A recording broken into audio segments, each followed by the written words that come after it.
probably do quickly learn it, but you can 100% resist it as a business owner. But that is tapping into the resources of others as business owners to allow them to do what they do best so you can do what you do best, right? So,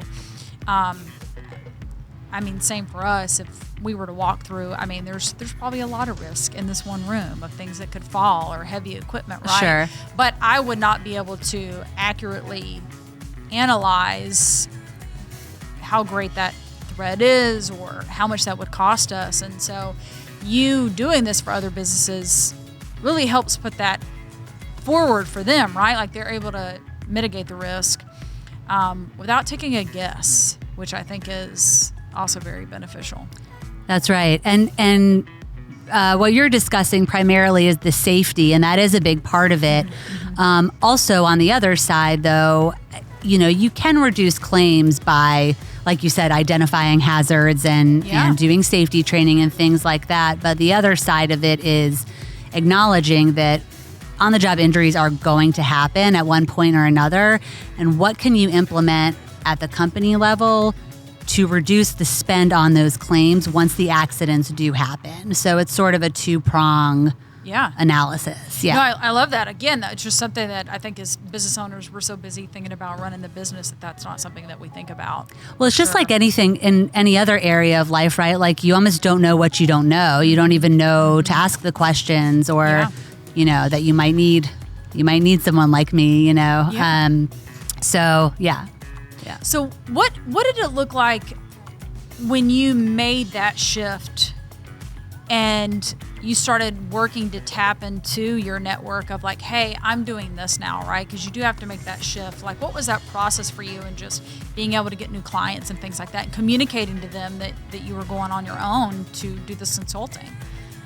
Yeah, it was interesting. And it's funny too. I used to always say, for almost a decade and a half, people would ask me what I did and I could answer with one word saying I'm a lawyer. Now it takes me a good 120 seconds to fully explain to people what I'm doing. Yeah. I'm fortunate, I've built up a great network for many years within this same field. So I did and do continue to have a lot of people to reach out to talk about what I'm doing. And yeah, it's been great and continues to be, but it's definitely, it's different. But in a lot of ways also the same. That was one of the things I discussed with my husband when weighing the pros and cons about whether to do this, and he sort of pointed out as a defense lawyer, I was still always constantly networking, and working to get in more work and grow my book of business and that type of thing. And so he pointed out, you're sort of going to be doing more of the same thing, it's just in a slightly different way and for yourself only and that type of thing.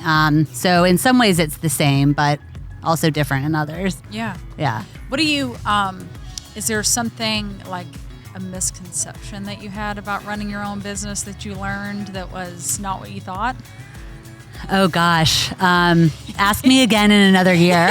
I'm sure. Yes. I'm sure there are many.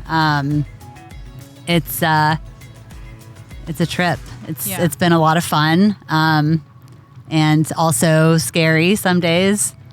But yeah, I'll get back to you on that. Well, I love that because you already had laid a lot of the footwork, right? That you were already involved in groups and networking and things like that. Because I think that's such a big thing is that you can't wait till you decide you're going to do something to start trying to get the word out there. Absolutely. That's something I always say. I want to, my kids are a little young now, but I want to instill in my kids from a young age is the importance of contacts and really maintaining those before you think you need them. Sure. Yeah. Yeah.